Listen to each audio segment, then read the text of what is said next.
Hello students. तो शुरू करते हैं सेट नंबर 3 2022 का 346 जीसीस का कोड है। इसमें जो ऑब्जेक्टिव टाइप क्वेश्चन है, पहला क्वेश्चन है दो बिंदुओं आवेश K1 प्रावृत्तांक के माध्यम में रखे हैं, उनके बीच लगने वाला बल F है। यदि माध्यम का प्रावैद्युतांक K2 कर दिया जाए तब इनके बीच कितना बल लगेगा। तो देखिए, दो आवेशों के बीच लगने वाला जो बल होता है वो प्रावैद्युतांक के व्युत्क्रमानुपाती होता है। ठीक है, तो पहले अगर बल F1 है, प्रावैद्युतांक K1 है, बाद में बल F2 है, प्रावैद्युतांक K2 है। तो अगर इनका अनुपात निकालना पड़े हमें, अगर इसने कहा है कि पहले बल F है, ठीक है, तो शुरुआत का बल इसने F दे रखा है, तो यहाँ पे एक बार तुम करके देख लो इसको। F1/F2 जब करोगे ये आएगा K2/K1। अब ये वाला बल इसने दे रखा है F शुरू का, बाद का बल मान लो कितना है F2, तो ये आ जाएगा। यहाँ से आपको जब F2 निकालना है तो ये आएगा K1/K2 इंटू F। तो ये इसका आंसर है K1/K2 इंटू F। तो ऑप्शन नंबर इसका 3 सही है, ये वाला। इसके बाद कह रहा है यदि किसी लेंस की लाल और बैंगनी रंग की फोकस दूरी दे रखी है, लाल रंग की फोकस दूरी दे रखी है FR, बैंगनी रंग की फोकस दूरी दे रखी है FV। पूछ रहा है कि इनमें से कौन सा संबंध सही है। तो देखिएगा, वायलेट कलर जो बैंगनी कलर होता है उसके अपवर्तनांक सबसे ज़्यादा होता है, तो वायलेट का जो अपवर्तनांक है वो रेड से ज़्यादा होगा। दूसरी बात, जो फोकस दूरी होती है उसका सूत्र ये है, देखो लेंस मेकर सूत्र तुमने पढ़ा है। तो यहाँ से अपवर्तनांक जब बढ़ेगा तो फोकस दूरी घटेगी, तो अपवर्तनांक ज़्यादा किसका है, बैंगनी का, तो फोकस दूरी कम किसकी हो जाएगी, बैंगनी की। तो बैंगनी की फोकस दूरी कम हो जाएगी और लाल की फोकस दूरी ज़्यादा, क्योंकि अपवर्तनांक और फोकस दूरी में व्युत्क्रमानुपात का संबंध है। तो इसका क्वेश्चन जो सही हो गया हमारा सेकंड हो गया, FV लेस देन FR। इसके बाद पूछा है विद्युत चुम्बकीय तरंगों में विद्युत और चुंबकीय क्षेत्र के सदिशों के बीच कितना कलांतर होता है। तो ये बता रखा है 90 डिग्री का कलांतर होता है। नेक्स्ट क्वेश्चन है, इसमें कह रहा है कि धातु से प्रकाश निकालने के लिए आवश्यक प्रकाश की तरंग दैर्ध्य 2000 है। तो 1000 एंगस्ट्रॉम के विकिरण की आपतित होने पर उत्सर्जित इलेक्ट्रॉनों की गतिज ऊर्जा कितनी होगी। तो इलेक्ट्रॉनों की जो गतिज ऊर्जा होती है उसके लिए सूत्र होता है E के बराबर प्रकाश विद्युत प्रभाव का ये क्वेश्चन है। E के बराबर h न्यू माइनस W, या इसको ऐसे भी लिख सकते हैं hc/λ माइनस, यहाँ पे आप लिख सकते हो hc minus h new minus W हो गया, तो hc/λ माइनस h न्यू 0 ऐसे भी लिख सकते हो, या hc/λ माइनस hc/λ 0। तो यहाँ से अगर hc कॉमन निकाल लोगे तो आएगा 1/λ माइनस 1/λ 0। ठीक है, अब इस सूत्र में जब विद्युत इसमें गतिज ऊर्जा निकालनी है तो इलेक्ट्रॉन वोल्ट में निकालनी है, तो E से और डिवाइड कर दो, ये उत्तर यहाँ पाएगा जूल में। लेकिन ऑप्शन में जो दे रखा है इस क्वेश्चन के सारे इलेक्ट्रॉन वोल्ट में दे रखे हैं, तो ये आएगा 1/λ माइनस 1/λ 0। अब यहाँ पे लैम्डा तो है आपतित प्रकाश की तरंग दैर्ध्य जो दे रखी है इसने 1000, लैम्डा 0 है इसकी देहली तरंग दैर्ध्य जो इलेक्ट्रॉन को निकाल सकती है, वो दे रखी है 2000 एंगस्ट्रॉम में दे रखी है। इसको 2 × 10 की घात माइनस 1 × 10 की घात माइनस 7 मीटर आ जाएगी। ये 2 × 10 की घात माइनस 7 मीटर आएगी। आप देखिए एक नंबर में कितना बड़ा क्वेश्चन दे रखा है, वो भी ऑब्जेक्टिव में। तो h का मान हो गया 6.6 10 की घात माइनस 34, C का मान 3 × 10 की घात 8 हो गया, E का मान 1.6 × 10 की घात माइनस 19 हो गया, 1/λ हो गया 1/1 × 10 की घात माइनस 7, ये हो गया 1/2 × 10 की घात माइनस 7। इसको हल करेंगे, पॉइंट से एक पॉइंट कट जाएगा, तो ये आ जाएगा 66 × 3 बटे नीचे 16 गुणा 34 में से 8 गए 6, 26 हो जाएगा। 19 और 7 26 से 10 की घात 26 से 10 की घात 26 कैंसिल हो गया। 1 माइनस 1/2 हल करेंगे आगे। 66 गुणा 3/16 गुणा ये बचेगा 1/2। इसको आप हल करोगे तो 99/6, 99/16 आंसर आएगा 6.2 इलेक्ट्रॉन वोल्ट। ये इसका उत्तर है। तो इसका ऑप्शन नंबर 2 सही है। देखो आप कितना बड़ा क्वेश्चन है। ऑब्जेक्टिव में कभी कभी इतने बड़े बड़े क्वेश्चन भी आ जाते हैं। इसके बाद है ये एल लंबाई का एक तार है जिसमें आई धारा बह रही है। यह चुंबकीय क्षेत्र से 30 डिग्री के कोण पर झुका है, तो इसमें कितना बल लगेगा। तो चुंबकीय क्षेत्र में धारावाही चालक पर जो बल होता है उसका सूत्र होता है F बराबर IBL sin थीटा। अब ये हो गया IBL sin थीटा दे रखा है 30 डिग्री और sin 30 का मान होता है 1/2, तो उत्तर आएगा IBL/2। तो इसका ऑप्शन हो गया दूसरा सही। इससे नेक्स्ट क्वेश्चन है 6 वोल्ट विद्युत वाहक बल के 3 सेल समांतर क्रम में जुड़े हैं, संयोजन का EMF कितना होगा। तो समांतर क्रम में जितना एक सेल का होता है उतना ही पूरी बैटरी का होता है, तो इसका फोर्थ सही हो गया। इसके बाद क्वेश्चन नंबर 2 देखते हैं। क्वेश्चन नंबर 2 का क्या है। इसने पूछा गतिशीलता की परिभाषा बताओ। तो गतिशीलता का सूत्र होता है म्यू बराबर VD/E, जहां VD क्या है अनुगमन वेग और E क्या है वैद्युत क्षेत्र। तो अगर E को 1 मान लें तब यहाँ पे म्यू बराबर हो जाएगा VD। तो इसकी परिभाषा आएगी कि एकांक विद्युत क्षेत्र में इलेक्ट्रॉनों द्वारा प्राप्त किया गया अनुगमन वेग उनकी गतिशीलता कहलाता है। एकांक विद्युत क्षेत्र में इलेक्ट्रॉनों द्वारा प्राप्त किया गया अनुगमन वेग उनकी गतिशीलता कहलाता है। इसके बाद नेक्स्ट क्वेश्चन के लिए पेज पलटना पड़ेगा हमें।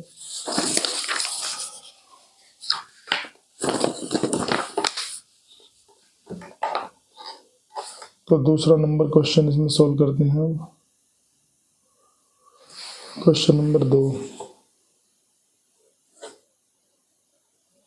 तो 2 का क्या है, 2 का क्या तो हो गया, 2 का ख। इसमें कह रहा है कि प्रकाश के विवर्तन के प्रयोग में केंद्रीय उच्चिष्ट की चौड़ाई पर क्या प्रभाव पड़ेगा यदि प्रयोग को जल में रख दिया जाए। तो केंद्रीय उच्चिष्ट की जो चौड़ाई होती है, कोणीय चौड़ाई भी कह सकते, कोणीय चौड़ाई या फिर रेखीय चौड़ाई दोनों ही अगर हम निकालें तो केंद्रीय उच्चिष्ट की जो चौड़ाई होती है वो अगर कोणीय चौड़ाई निकालेंगे तो ये होती है λ/e, 2 λ/e। तो जो चौड़ाई होती है वो तरंग दैर्ध्य पर निर्भर कर रही है, तो थीटा समानुपाती लैम्डा। अब जो तरंग दैर्ध्य है अगर हम किसी द्रव में डुबा दें तो द्रव में जो तरंग दैर्ध्य होती है वो होती है λ/n। सूत्र होता है ये, द्रव में तरंग दैर्ध्य होती है λ/n, वायु में तरंग दैर्ध्य बटे अपवर्तनांक। किसी भी पदार्थ का अपवर्तनांक 1 से ज्यादा ही होता है, तो जब तुम वायु से जल में रखोगे तो अपवर्तनांक बढ़ जाएगा वायु के लिए, और 1 होता है जल के लिए ज़्यादा होगा 1 से 1.33। तो ये बढ़ने से, क्योंकि इसके व्युत्क्रमानुपाती है, तो तरंग दैर्ध्य घट जाएगी और तरंग दैर्ध्य घटने से कोणीय चौड़ाई घट जाएगी और रेखीय चौड़ाई भी घट जाएगी। तो इसका उत्तर है कि जल में रखने से प्रयोग को क्या होगा, जो उच्चिष्ट की चौड़ाई है वो घट जाएगी। इसके बाद इसका ज्ञेय है, इसमें कह रहा है कि विद्युत बल रेखाएं आपस में क्यों नहीं काटती हैं, विद्युत बल रेखाएं प्रतिच्छेदन क्यों नहीं करती हैं। तो इसका उत्तर हो जाएगा कि जिस बिंदु पर विद्युत बल रेखाएं काटेंगी उस पे 2 स्पर्श रेखा खींची जा सकती है, एक तो इस साइड में और एक इस साइड में। तो प्रतिच्छेदन बिंदु पर 2 बल रेखाएं खींची जा सकेंगी, जिससे क्या होगा, एक ही बिंदु पे एक ही समय विद्युत क्षेत्र की 2 दिशाएं हो जाएंगी, जो कि असंभव है, ये पॉसिबल नहीं है। इसके बाद में क्वेश्चन नंबर 2 का इसमें कह रहा है कि प्रत्यावर्ती धारा का वर्ग माध्य मूल मान, मतलब IRMS ये दे रखा है √2। पूछ रहा है शिखर मान क्या होगा। तो IRMS का सूत्र होता है I0/√2। तो ये दे ही रखा है √2 बराबर I0/√2। तो यहाँ से आई जीरो हो जाएगा वर्गमूल 2 गुणा वर्गमूल, तो कितना हो जाएगा इसका आंसर 2 आ जाएगा। आई जीरो क्या होता है शिखर मान, तो शिखर मान कितना आ जाएगा भाई इस केस में 2। इसके बाद नेक्स्ट क्वेश्चन है, इसका ही अंग है 2 का ही। इसमें कह रहा है संभारिक व समस्थानिक नाभिक में क्या अंतर होता है। समस्थानिक नाभिक में क्या अंतर होता है, तो अंतर इनमें तुमने पढ़ रखे हैं। संभारिक में जो होता है वो संभारिक में क्या होता है कि जो परमाणु भार है वो समान होते हैं। समस्थानिक में क्या होता है भाई, प्रोटॉन की संख्या या ये भी कह सकते हैं इलेक्ट्रॉन की संख्या। अच्छा ये नाभिक पूछ रहा है, संभारी और समस्थानिक नाभिक में क्या अंतर होता है। अगर केवल नाभिक की बात करें तो हम ये कहेंगे कि समस्थानिक नाभिक संभारिक नाभिक वो होते हैं जिनके परमाणु भार समान होते हैं। समस्थानिक नाभिकों के प्रोटॉन की संख्या या परमाणु क्रमांक बराबर होते हैं। दूसरी बात यह है कि समस्थानिक नाभिक एक ही पदार्थ के एक ही तत्व के होते हैं। जैसे हाइड्रोजन के समस्थानिक नाभिक हो गए 3, संभारिक अलग अलग के होते हैं। तो ये 2 कारण आप इसमें लिख सकते हैं। इसके बाद नेक्स्ट क्वेश्चन है इसका ही 6। इसमें कह रहा है कि एक मकान में 200 वोल्ट की मेंस है और 200 वोल्ट की मेंस से 60 वाट के 200 बल्ब समांतर क्रम में जलाए जाते हैं। तो पूछ रहा है कितनी विद्युत ऊर्जा खर्च होगी 24 घंटे में। 24 घंटे में कितनी विद्युत ऊर्जा खर्च होगी, तो विद्युत ऊर्जा या यूनिट की संख्या सूत्र होता है वाट गुणा घंटे गुणा दिन बटे 1000। तो कितने वाट के बल्ब में 60 वाट के, ठीक है। कितने घंटे तक जलाए जा रहे हैं 24 घंटे तक, ठीक है। और 24 घंटे पूछ रहा तो दिन कितना हो गया, एक ही हो गया, तो बटे 1000। ये एक बल्ब ने यूनिट खर्च करी, कितने बल्ब जला रहा है 200, तो गुणा 200 कर दो। इसको हल करोगे आप तो ये आ गया 6 गुणा 48 288। तो इसका उत्तर आ गया 288 यूनिट इसमें खर्च होंगी।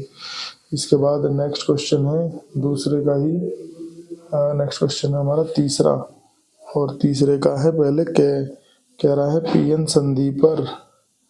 पीएन संधि की अवक्षय परत पर, जैसे पी और एन संधि होती है तो ये हो गया इधर पी टाइप, ये मान लो एन टाइप। पी टाइप में क्या होता है क्वार्टर और एन टाइप में क्या होते हैं इलेक्ट्रॉन।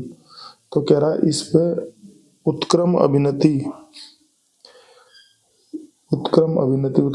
मतलब जब पी को माइनस से और एन को प्लस से जोड़ते हैं तो ये उत्क्रम अभिनति कहलाती है। तो उत्क्रम अभिनति का क्या फर्क पड़ेगा, तो उत्क्रम अभिनति का मतलब है इधर हमने प्लस लगा दिया, इधर हमने माइनस लगा दिया।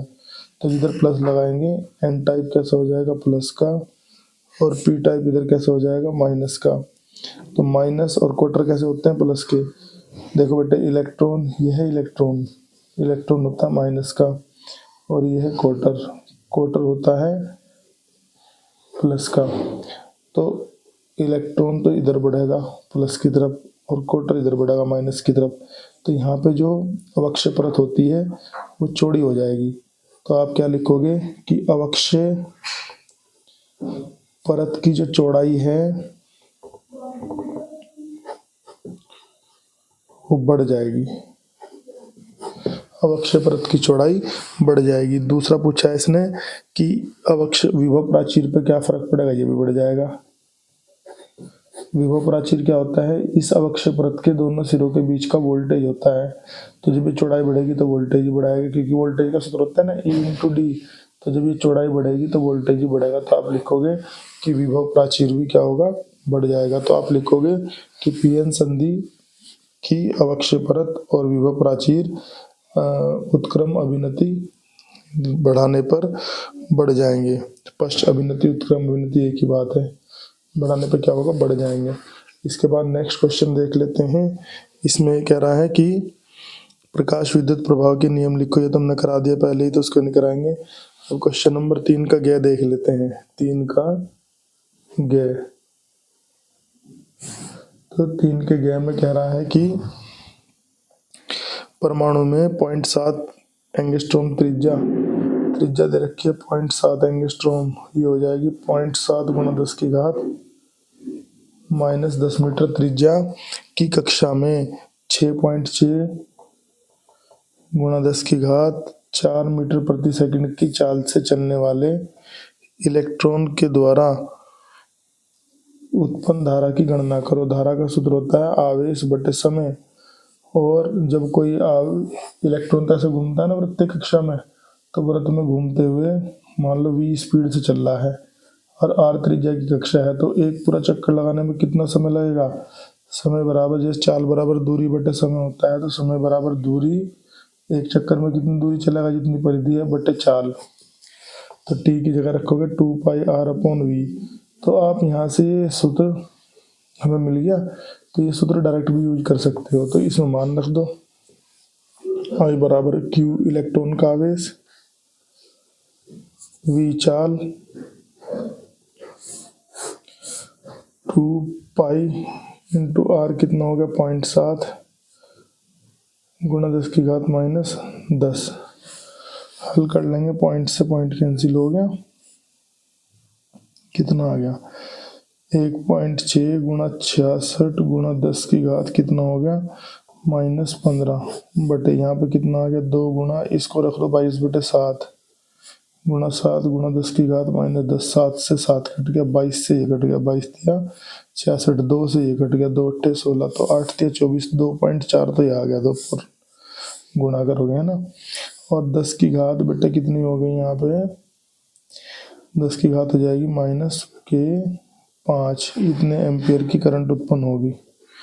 कैलकुलेशन एक बार खुद से भी चेक कर लिया करो, मेन सूत्र होता है, सूत्र आपको बता दिया। इससे नेक्स्ट क्वेश्चन है घय, इसका ही घय।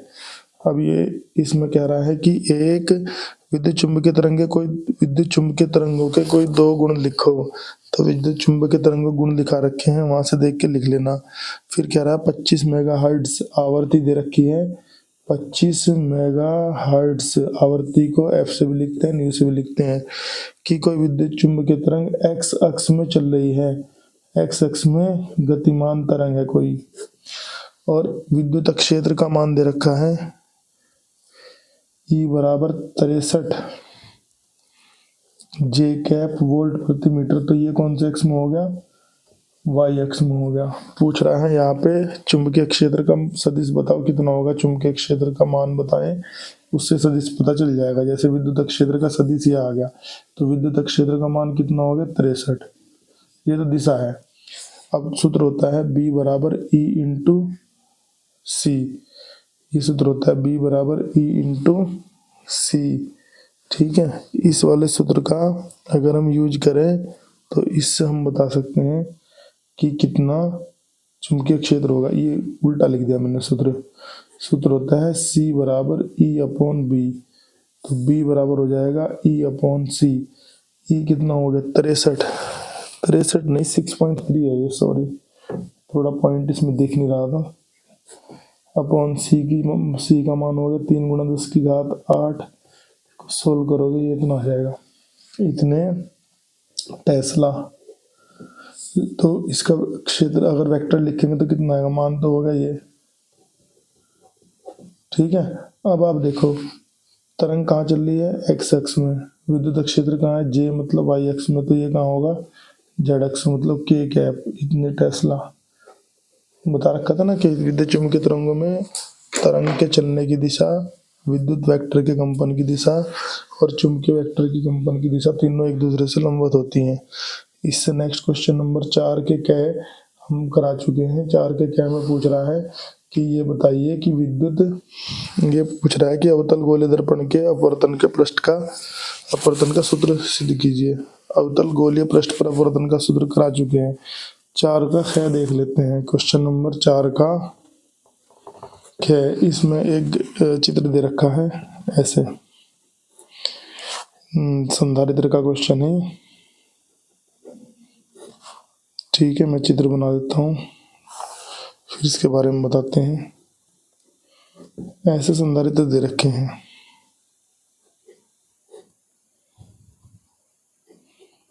ऐसे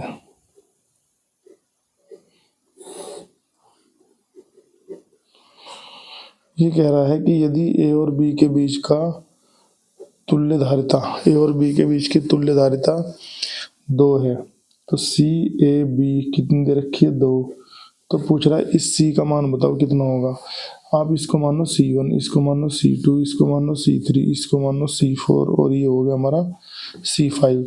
तो यहाँ पे इसको सोल्व करना शुरू करेंगे तो देखो सबसे पहले C1 पैरेलल में है C2 के, ये और ये, तो पैरेलल में आप जानते हो कि डायरेक्ट जुड़ जाते हैं संधारित्र। तो क्या इन दोनों का क्या आ जाएगा 4 माइक्रोफैरड। फिर आप देखो इस पूरे के साथ ये श्रेणी क्रम में, फिर आप कहोगे कि C12 के साथ सीरीज में है कौन C3, ठीक है। अब इनका ये कितना है 4 और ये भी कितना है 4। जब एक जैसे होते हैं तो जितने होते हैं उतने से डिवाइड हो जाता है। जैसे अब इनका रिजल्ट क्या आ जाएगा, तो C123 इक्वल टू 4 4 के 2 हैं तो आएगा 4/2, कितना हो गया 2 माइक्रोफैरड। कितना आ गया 2 माइक्रोफैरड। अब ये पूरी भुजा और ये भुजा एक दूसरे के समांतर क्रम में है। अब हम कहेंगे कि C123 तथा C4 किस में है, समांतर क्रम में है। तो C123 मतलब C 1 से लेकर 4 तक, 1 2 3 और 4, इनका जो रिजल्ट हो जाएगा डायरेक्ट जुड़ जाएंगे, 2 + 2, ये भी 2 है और ये भी 2 है, कितना आ गया 4 माइक्रोफैरड, ठीक है। अब ये 4 इस पूरे नेटवर्क का आंसर आ गया 4 और एक ये है, तो इसको और इसको जोड़ के रिजल्ट निकलेगा। तो जो हमारा परिणामी है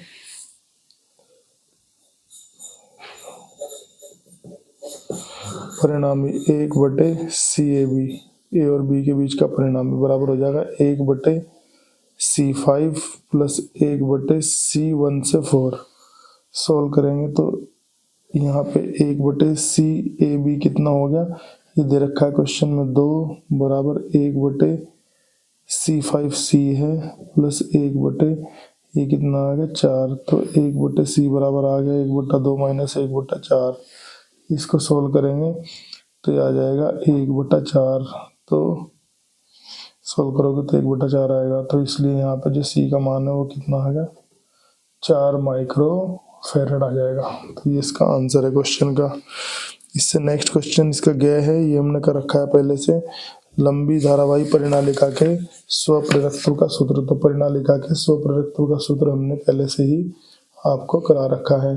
अब इसी क्वेश्चन का 4th क्वेश्चन का ही घ पार्ट देखेंगे, तो ये हमारे कोर्स में नहीं है, आप देख लो इसमें, ये देखिएगा ये हमारे कोर्स में नहीं है, लिख रखा है स्टार। अब ये है कह रहा है एक अपवर्ती दूरदर्शी से प्रतिबिंब अनंत पर बनता है, 4 का अंग है ये। तो प्रतिबिंब कहाँ पे बनना है, अनंत पर, किसके द्वारा, दूरदर्शी के द्वारा। कह रहा है इसके अभिदर्शक, पहले तो कह रहा है कि ये आरेख किरण आरेख बनाओ, तो किरण आरेख तो मैं समझा रखा है पहले ही, दूरदर्शी से कैसे बनता है वहां से देख लेना। अब ये पूछ रहा है कि इसके अभिदर्शक लेंस की फोकस दूरी है 250 सेंटीमीटर, नेत्रिका लेंस की है 5 सेंटीमीटर।